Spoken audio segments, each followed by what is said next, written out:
Hey guys, so we just wanted to do a 12-month review on our Bundutec Bundutop Roof Tent. We've been using it consistently for the last 6 months we've been travelling, and we've owned it for 12 months. So we'd like to give you an honest opinion on why we actually purchased this roof tent over other roof tents.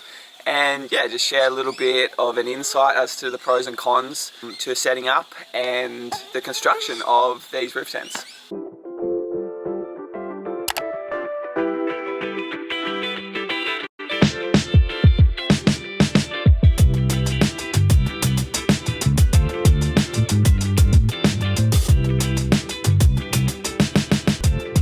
So before purchasing this Bundutop rooftop tent, we had one of the fold-out canvas tents, and we just found with that it was so fiddly doing it up every single time. The pack down, it took a while, and the zippers were just too fiddly for us. We're people who want to pack up, we want to do some stealth camping where it just takes a couple of seconds to set up, and so that's why one of the major reasons why we went with this rooftop tent. That, along with all of the features that are inside, as well as the hard top roof. So with the canvas tent that we had, we didn't have the option to install the solar on top, which if you're extending your camping trips over 6 months to a couple of years, you're wanting to have solar so you have enough power. So we'll take you around, we'll show you how to set it up, and then we'll go inside and we'll just be showing you guys the pros and cons throughout. Alright, so we'll start off with some things that we love, some pros about the setup and things that are on the outside of the tent. So first thing is the setup. It's super easy. So all you have to do is unclip the clip and that's it. So there's 4 of those, 1 on each corner, and then as simple as pressing the button to pop it up. And in 19 seconds, you're basically ready to jump and go to bed.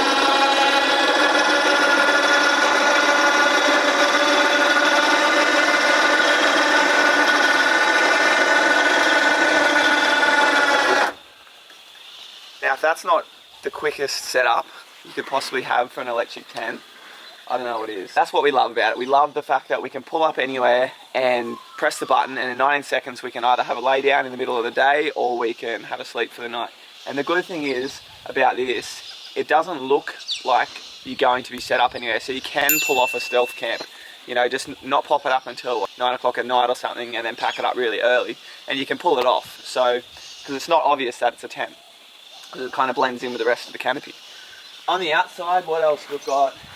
We actually have an extension annex room, so it comes out over the entryway, so you can access it from all 4 corners, which is a massive pro for us, because if we've got something set up here, we can access it from the side or from the front. Having this awning room off the side really made it good when it was raining, because we could sort of, you know, come in under the awning, dry off a little bit, and then climb up, so you're not just going straight in wet. We absolutely love this little awning that comes out automatically. It makes it really easy to have airflow in there over night time, because you can zip the zippers up till they're about level with that, and it can be raining and you still got airflow because the awning covers that little part where rain would usually blow in. Another pro would have to be the stability of it. When it pops up, it's actually quite sturdy. When you're on the inside, you can lean against the walls, and we've had it in some pretty high wind areas. I think it was around 30-40 km/h winds, and it handled really well.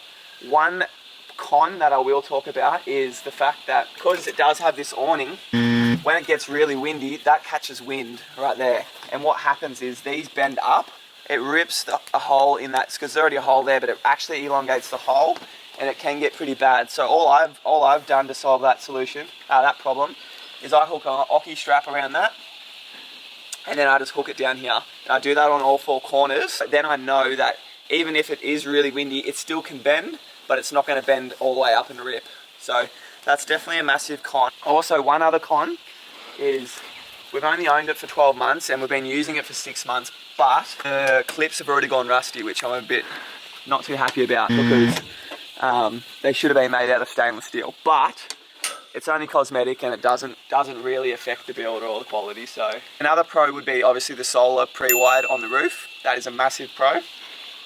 But yeah, let's jump inside. Alright, so we're on the inside of the roof tent. Now, as you can see, it's quite spacious. I've got, you know, quite a bit of room to move around. and it sleeps 2 people very well. The mattress is quite comfortable. I believe it's 100mm thick. As it is, it was fine for us and we never had any problems. Like I was saying before, you can lean on these walls. Because Shree and I work online, we're constantly on our laptops. It feels really sturdy to be able to lean against the wall. I know a lot of other roof tents, if you leant on the wall, it would just move the whole tent so much and the canvas would end up moving. So because it's got these aluminium flat bars in to help stabilize it, you can actually lean against the walls. So another massive pro, we found this heaps when we were camping near the beach and stuff, where the sunrise would come up really early in the morning. We would have these zipped up and we would miss the sunrise completely because of how dark this canvas is. So if you did want to have a sleep in, you know, this canvas doesn't let any light in, so it's basically pitch black when you zip it up. So definitely a massive pro. So another pro would be these 12-volt fans. Now the fact that they're here is a pro, but it does come with a slight con because they are quite loud. And there's 2 of them, and when you have both of those blaring, it's quite hard to get to sleep. I'm sure that there could have been some sort of motor in them that was a little bit quieter, but yet again, the fact that they're there is a massive pro, and you don't use them that often, but when you do really appreciate the airflow. Next thing would be the fact that there's a light mounted in here, which is really bright. So it's good for reading or whatever if you're working up here at night. And then I like the fact that it is run off a pulley system. It's something simple as this, like, it looks like shoelace material, but it's really sturdy, and if anything ever broke, you could fix it yourself quite easily just by memorizing where the rollers go and stuff. So basically what happens, these wheels roll along the roof here, and that's what supports the roof as it comes down. And that winch just behind you there, that's what powers it all. So as you press the button down the bottom, it actually engages the winch, and then it starts pulling the whole mechanism and pulling the corners up into position. Around this mattress here, so back with our old roof tent, of a morning you'd get a lot of condensation on this canvas, and as the morning went on and the heat started to hit the tent, all that would drip down, and then because the mattress was actually touching the canvas, it was like a sponge and it absorbed all the water, and then you end up with a wet mattress every single morning. So this was definitely the thing that we were looking at when we were looking at buying one of these. The fact that it had I'd say about a 40 to 50mm gap right around, as you can see there, it basically is a gutter. It's recessed lower than the actual floor level, and what I've gone and done, because sometimes you can get a build up of water sitting in that channel, I've drilled a hole in each corner right in the end. The water automatically drains out as it builds up there, so you don't have to worry about waking up with a wet mattress. I've even gone and done, just to keep the mattress central, so it doesn't wobble around and accidentally touch one side, just got a pool noodle on each corner and just jammed it in there, and that keeps it all central. So this is definitely a hot tip for anyone that is having that trouble. Another massive pro in here would be these pockets. The amount of times you put your phone or laptop or, you know, just nicks and knacks in there, really helpful. And then the next thing, that there's a 12-volt auxiliary outlet here, pre-wired in there, so that's great for charging your phone. Yeah, basically any electronics that run off 12-volt, you can power up here. And as you can see, this is where the electricals are run, so you don't have to worry about that at all because it's all done properly and it's all covered in canvas. Obviously, like I said, it doesn't let any light in, but I like the fact that it zips from the bottom up, so you can set it at your desired height, flat that on the inside like that, and now you're not going to get any rain come in here because the awning stops that. So you have all this airflow all around at night time, whatever, and you're not going to get rain in, which is really good. And then you can just zip them up, which is definitely a massive pro for me because I can't stand being in a confined space without good airflow. So the next thing I'd say would obviously be the fact that it has this mesh. Now that does come with a slight con because the mesh is slightly larger than other ones that I've seen. So there is the potential for things like sandflies and stuff to get in, but we haven't had an issue with that. I think the biggest con for me up here would be every now and then when you're popping the roof tent up, one of these arms that come down accidentally gets caught right there. What it does, it stretches elastic out here that pulls the awning in. Not only does it stretch elastic, but it actually bends this aluminium plate, and it's been caught quite a few times. So what I've got in the habit of doing is popping the roof tent halfway up. I know it takes a little bit longer, but coming around the back, poking my head in, making sure that's not caught, and then I will pop it all the way up. I think there's slight design flaw there, but obviously it's very cosmetic. It's not something that really, at the end of the day, stops you from setting the tent up. It's quite annoying when it does get caught. So another con would be that I've noticed where these plates come up to hold the wall up aren't made out of stainless steel. They're made out of mild steel, and they are rusty after 6 months of use, and I'm not impressed about that. That'd be a pain to go and replace every single washer in the whole thing just because it's gone rusty. One more con would be the fact that every now and then this happens. That will pop out of its guide. So all you got to do for that is just push up on the roof a little bit and pop it back in. It's quite annoying doing that consecutively. So I would say that would be pretty well all the cons for the inside of this tent. The biggest thing that really sold us was the fact that you get 360 views.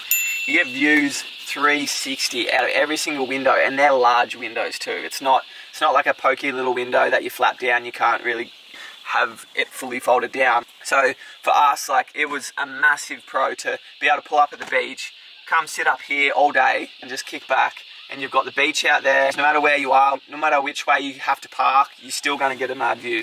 So we're back on the outside now, and I just want to show you the way that I've mounted my solar panels. What I've actually gone and done is I've got aluminium angle bar, and what I've done is I've Sigaflexed that the full length down the edge, so now it's sitting on the part where it's nice and strong. So we've got two 130 watt solar panels.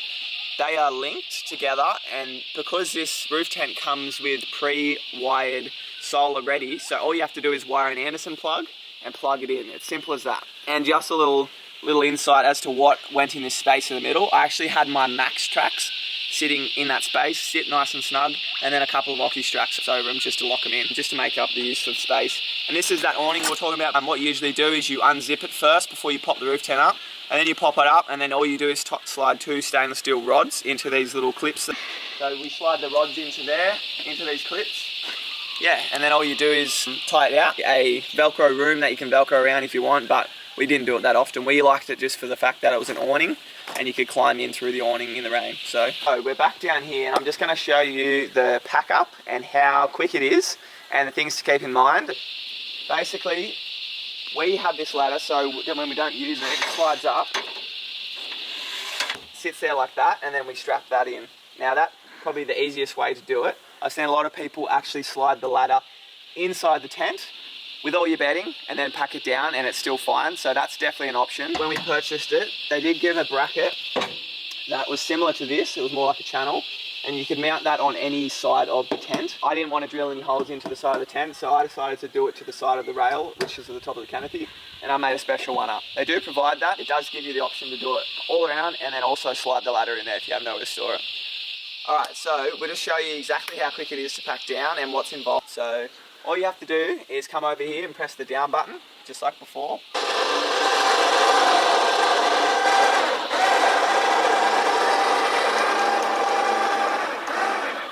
Now what we like to do, because that elastic around the awning gets worn over 12 months, what we like to do is leave it ajar a little bit, and that allows enough for you to walk around, get your fingers and tuck the little flaps of canvas that would usually get stuck on the outside. So before that rubber seal comes down and seals, we like to just make sure that it's all tucked in.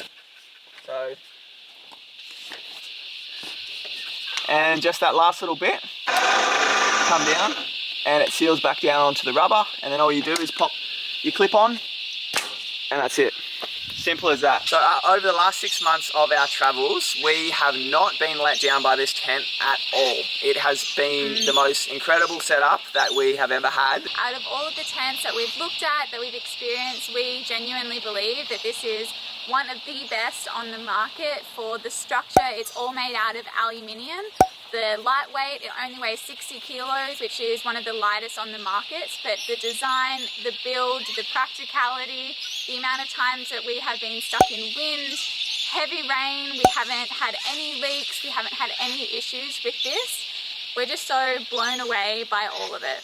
Yeah, so if it's something that you're thinking about investing in, this video hopefully has helped you in your decision and given you enough insight into the setup, some things that might go wrong every now and then when you're out on the road, and overall view on the Bundutop roof tent. So yeah, we personally think that it is worth every cent, and we would happily pay that again for the quality and for the practicality of this purchase. If you like this video, subscribe. We have a couple more reviews coming up, and just to follow along on our journey. Awesome. Well, thank you so much for watching, guys. Thanks for watching.